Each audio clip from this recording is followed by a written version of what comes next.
Olá, investidor. Meu nome é Wagner Caetano. Fazemos agora o cenário em vídeo, dia 5/1 de 2018, 11 horas e 10 minutos. Ontem, pessoal, como eu estou gravando fora do estúdio, quarta, que foi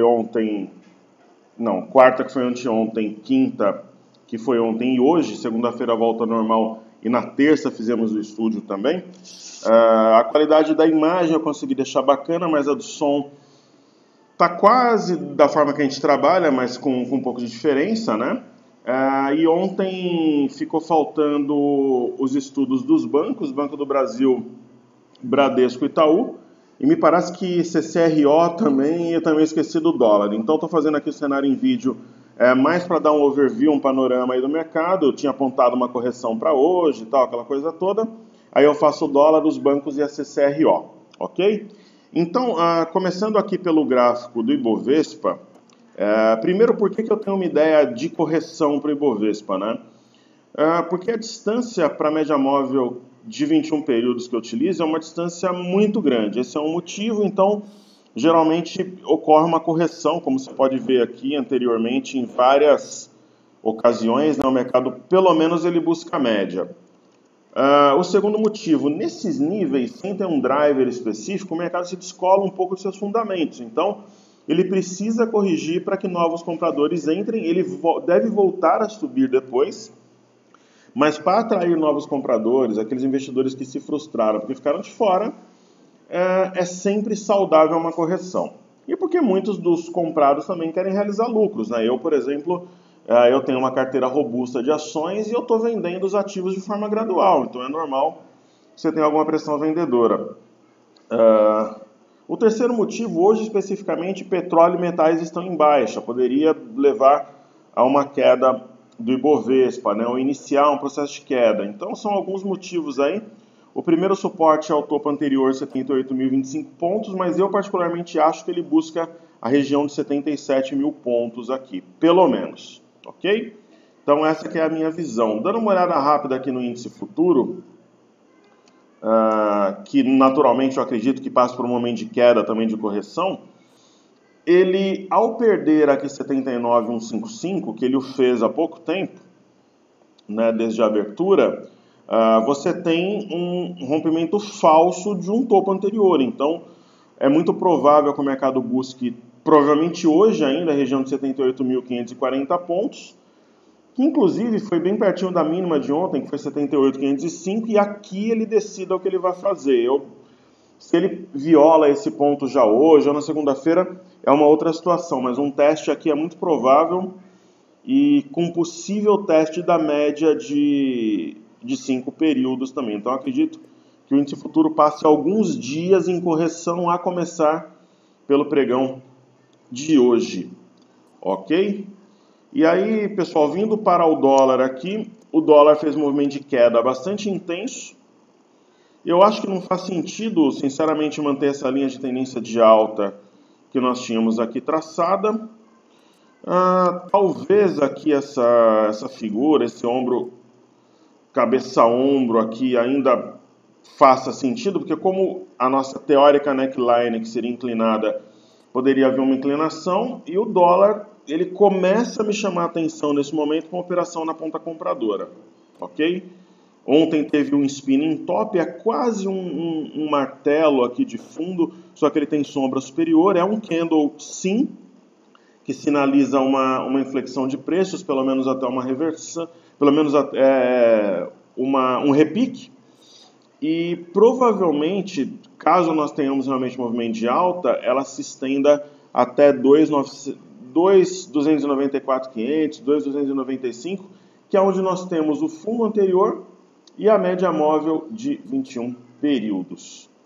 Ok? Dando uma olhada aqui no intraday do índice do dólar, o que a gente percebe aqui no intraday do índice, por exemplo, é que existe uma LTA, uma linha de tendência de alta que guia o índice desde o dia 19, quando ele começou a subir. Inclusive, essa LTA foi testada hoje, então a perda dela poderia trazer algo novo aí, gerar um movimento de correção. Uma vez ela sendo respeitada, o mercado deve repicar, inclusive como está fazendo agora. mas eu particularmente acredito na perda dela e no movimento de correção, mas é a minha opinião, a minha visão. No caso do dólar no intraday, está aqui o dólar, né, tentando realmente fazer um fundo.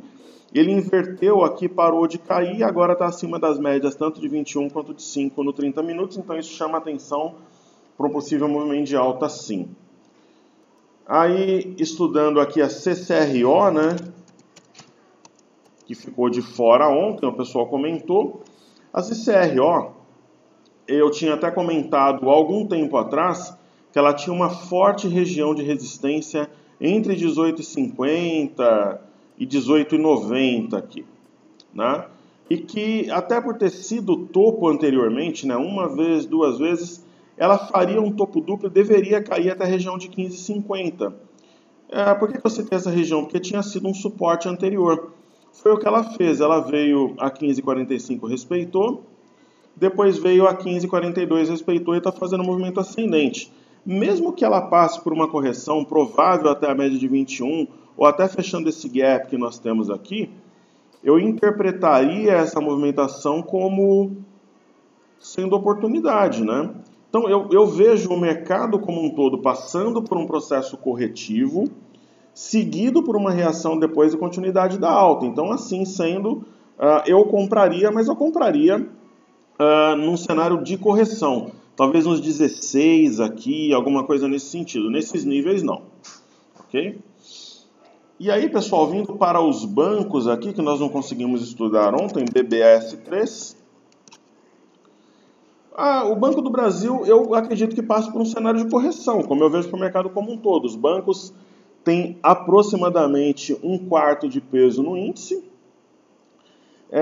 E seria muito complicado, por exemplo, eu afirmar que eu acredito numa correção de preços no índice e em alta nos bancos. Seria completamente incoerente. Então, é muito provável uma baixa até 33,16 com perda desse patamar. Daí a gente vai ter um pouco abaixo a média de 5, tem esse topo aqui 32,90, eu acredito nesse cenário. Mas para mim não seria uma surpresa, sinceramente, por exemplo, ver Banco do Brasil a 32,20, onde está esse topinho aqui, ou até na média de 21. Ok? Até onde vai a correção é sempre muito complicado dizer, mas a gente sabendo que tem a correção, preservando o lucro, ou entrando numa posição rápida, short, por exemplo, é aquilo que a gente busca, né? É muito pretensioso. Muitas vezes o investidor entra na operação, ele já quer determinar um stop, quer determinar um alvo. O mercado você trabalha no dia a dia.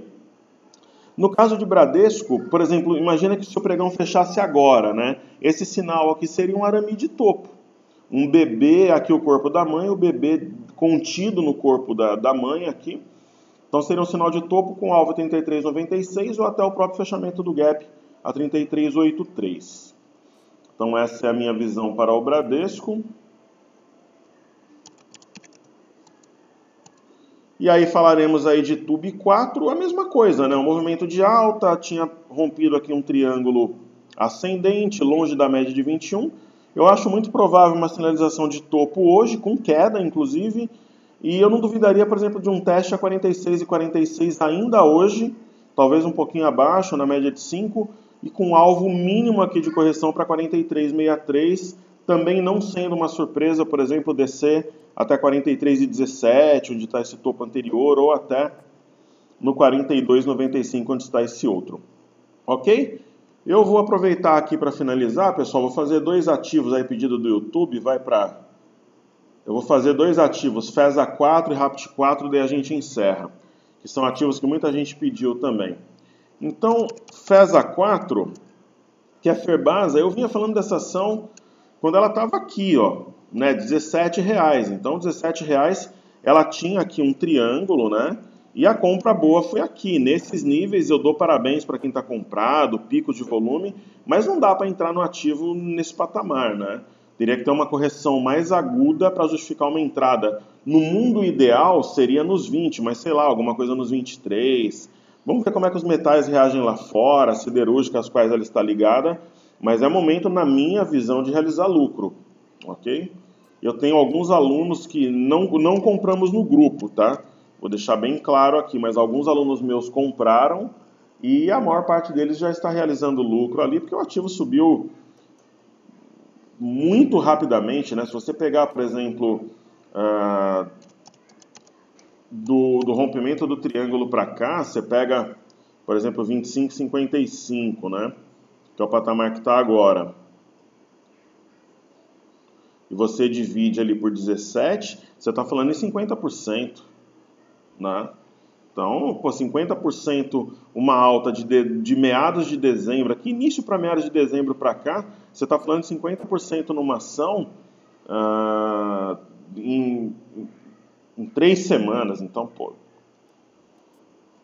eu acho que vale a pena. Eu realizaria lucro, como eu tenho feito na minha carteira, inclusive em alguns ativos.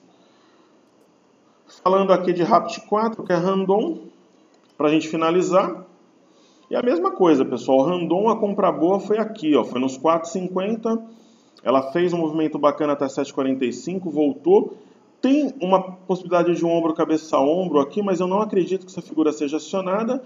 O que eu vejo na ação é o seguinte, uma queda, por exemplo, até o 7, um pouquinho abaixo na média de 21, eu vejo como oportunidade, dessa forma que eu enxergo. Eu vejo um mercado corrigindo e gerando oportunidade no processo de correção, ok? Então é isso aí, eu vou finalizar por aqui. Aí eu volto com o radar à noite. Meu muito obrigado, que as análises sejam, os estudos aí, né? Essa visão que eu compartilho, a minha opinião, impressões sobre o mercado sejam úteis a vocês. Um excelente dia de negócios. Até mais tarde, pessoal. Valeu!